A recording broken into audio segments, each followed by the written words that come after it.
नमस्कार। आज छत्तीसगढ़ के बस्तर विशेष पर आधारित इस वीडियो में आप सबका स्वागत है। आप देख रहे हैं जीरो पीरियड। मैं आपके लिए लेकर आया हूं एक और नया वीडियो और आज हम फिर से बात करेंगे बस्तर के कुछ संस्कृति, कुछ जनजीवन और आदिवासियों से जुड़े हुए कुछ महत्वपूर्ण प्रश्नों पर जो आपकी परीक्षा के लिए महत्वपूर्ण हो सकते हैं, इंपॉर्टेंट हो सकते हैं। आप देखते रहिए और इसी तरह के और वीडियो मैं लगातार आपके लिए, आपके परीक्षा की तैयारी के लिए इस चैनल पर लेकर आता रहूंगा। दोस्तों, इसके पहले मैंने लगभग 17-18 वीडियो इस चैनल पर डाले हैं। आप जाकर प्लेलिस्ट देख सकते हैं और उसमें आप सर्च कर सकते हैं। आपको आपकी काम की वीडियोस जरूर मिलेंगे। आज की वीडियो में हम लोग जो बात करेंगे वो फिर से एक बार आदिवासी संस्कृति पर आधारित होगा, यानी कि कुल मिलाकर के इसका पूरा का पूरा फोकस जो है वो बस्तर पर रहेगा। आदिवासी संस्कृति में जब हम बस्तर की बात करते हैं तो एक वृहद संसार है वहाँ का अपना, और आदिवासियों का जो विस्तार है वो न केवल बस्तर में है बल्कि बस्तर से बाहर भी उनका विस्तार है। तो कुछ परंपराएं ऐसी हैं जो बाहर, बस्तर से बाहर भी फैली हुई हैं, जो बस्तर को भी जोड़ती हैं और शेष भारत को भी जोड़ती हैं। तो कुछ अच्छे प्रसंग, इन प्रश्नों के साथ हम बात करते हुए चलेंगे। शुरुआत करते हैं आज के पहले प्रश्न से। आज का पहला प्रश्न है, आदिवासी पूजा स्थल का संबंध इनमें से किससे है? आदिवासी पूजा स्थल का संबंध इनमें से किससे है? आपके ऑप्शंस हैं सरना, घोटुल, सरहुल और सिडोली बंडो। आप ये चारों ऑप्शंस अपने देख लीजिए, आपको कौन सा ऑप्शन करेक्ट लगता है आप बताएं, फिर उसके बाद मैं आपके साथ बात करता हूं इसके सही उत्तर पर। आपने सोच लिया होगा, मैंने आप भी अपनी तरफ से अपने संदर्भों पे देख लिया है और मेरा उत्तर जा रहा है सरना के साथ। सरना इसका सही उत्तर है। हालांकि ये जो शब्द है वो बहुत विस्तृत शब्द है एक तरह से, लेकिन मैं इस प्रश्न के साथ अगर इसको जोड़ूं तो बाकी तीनों ऑप्शन इसके साथ बिल्कुल नहीं जुड़ पा रहे हैं। आदिवासी अपने पूजा स्थल को सरना स्थल कहते हैं और सरना जो होता है वो इनका पूजा स्थल होता है। हर काम जो है, ये शुभ काम जो भी शुरू करते हैं आदिवासी, वो यहीं से शुरू करते हैं। मतलब पूजा स्थल मान करके अपने शुभ काम को यहीं से शुरू करते हैं। ये जो शब्द है आपने पिछले दिनों झारखंड में चर्चा में सुना होगा, अगर आपको स्मरण आ रहा हो तो जब राम जन्मभूमि का निर्माण कार्य प्रारंभ हुआ था उस दौरान ये शब्द चर्चा में आया था, विशेषकर झारखंड में। झारखंड में सरना नाम से एक धर्म की भी बात मैंने पढ़ी है कहीं पर। मतलब आदिवासी समुदाय में सरना अपने आप में एक धर्म माना जाता है। तो इस आधार पर भी इसकी व्याख्या की जाती है। अगर मैं इसको इतना व्यापक न देते हुए अपने प्रश्न के संदर्भ में देखूं तो इसे पूजा स्थल के साथ जब ये चार ऑप्शन अगर जोड़ के दिया जा रहा है तो मेरे लिए सरना ही इसका उपयुक्त उत्तर प्रतीत होता है।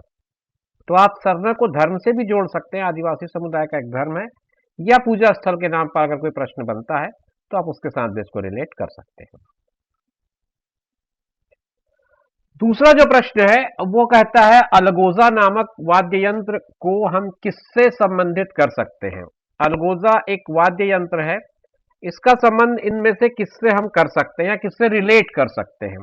ढोल से, मजीरे से, बांसुरी से या मृदंग से? आपको बताना इन चारों में से कौन सा ऑप्शन करेक्ट होगा इसके लिए। मैं आपको बता दूं, आपका ऑप्शन सी इसके लिए करेक्ट ऑप्शन होगा। बांसुरी से आप इसे रिलेट कर सकते हैं। बांसुरी से रिलेट करते समय मैं आपको बताऊं कि ये एक तरह का बांसुरी ही है जो लकड़ी से बनता है, मतलब बांस से बनता है, और ये डुअल बांसुरी है, समझिए द्वि बांसुरी है। और ये राजस्थान में भी बहुत देखा जाता है, सुना जाता है। बस्तर में तो खैर ये है ही, और इसमें दो बांसुरी एक साथ होते हैं और दोनों बांसुरियों को एक साथ जोड़ के मुंह से एक साथ इसको फूंका जाता है, और हर बांसुरी में 5-5 छेद होते हैं, 5 उंगलियों के लिए 5 छेद होते हैं। तो इस तरह का एक कॉम्बिनेशन होता है और इसको हम लोग कहते हैं अलगोजा। अलगोजा वैसे बहुत पुराना वाद्य यंत्र है और लोग कहते हैं कि ये पाकिस्तान से ये आया हुआ एक तरह का यंत्र है ये। इसके बारे में एक मज़ेदार प्रसंग है, मैं इस प्रश्न के साथ साझा करने का मेरा मन हो रहा है, तो मैं सोचता हूँ कि वो बात भी आपसे कर लूँ। एक मशहूर खान साहब थे, तो मुझे ठीक से उनका नाम याद नहीं आ रहा है, धोधे खान ऐसा कुछ नाम था जहाँ तक मेरी स्मरण काम कर रही है। ये बहुत अच्छा वाद्य यंत्र बजाते हैं, अलगोजा। वर्तमान में इनकी क्या स्थिति है मेरे पास उसकी कोई जानकारी नहीं है। ये जानकारी काफ़ी पुरानी है, अचानक इस प्रश्न के साथ संदर्भ में ये याद आ रहा है। वे वर्तमान में क्या कर रहे हैं, कैसे हैं, इसकी जानकारी अभी मुझे नहीं है। मगर वो खूब अच्छा बजाते हैं और 1982 में जब हमारे यहाँ एशियन गेम्स हुए थे तब इनका वादन हुआ था। 1982 में इनके अलगोजा का वादन हुआ था और बहुत तब इनकी प्रशंसा हुई थी। इसके अलावा आकाशवाणी में भी जो धुन सुनते हैं आप, वहाँ पर भी अलगोजा का वादन जो है वो दोदे खान का ही है। एक और बात इनसे जुड़ी हुई है जो मुझे याद आ रही है कि इनकी मतलब जो अलगोजा का वादन था, उससे उस समय के प्रधानमंत्री जो राजीव गांधी प्रधानमंत्री हुआ करते थे भारत के, मगर ये प्रसंग उससे पहले का है। तो राजीव गांधी जी ने इनका जो अ, अलगोजा का वादन सुना तो उससे इतने प्रभावित हुए थे कि वो अपने बारात में उनको इटली लेके गए थे। तो ऐसा भी कुछ प्रसंग है इस वाद्य यंत्र के साथ। अचानक मुझे ये जब नाम अलगोजा याद आया तो मैंने सोचा आपके साथ ये भी शेयर कर। तो आप अगर पुराने रेफरेंस खोजेंगे तो आपको ये मिल जाएगा जरूर, क्योंकि तब ये बहुत चर्चे में आए थे। आगे चलते हैं और नया प्रश्न लेते हैं। अगला प्रश्न ये है, माओ पाटा क्या है? माओ पाटा, ये शब्द है माओ पाटा, इसका क्या मीनिंग है और ये है क्या? लोक नाट्य है, पूजा पद्धति है, किसी त्योहार का नाम है या कोई वैवाहिक संस्कार है? आपको ये बताना है। तो मैं आपको बता दूं, माओ पाटा जो है वो एक तरह का लोक नाट्य है। लोक नाट्य के सारे तत्व इसमें मौजूद हैं और ये मुड़िया जनजाति के लोग इसको करते हैं और घोटुल में ये होता है अक्सर। तो इसके साथ कुछ दो तीन चीजें और बता दूं। माओ जो होता है, माओ का अर्थ होता है गौर पशु, और पाटा का जो अर्थ होता है वो होता है कहानी। ये इसके शब्दार्थ हैं और इसमें पूरा नाट्य होता है।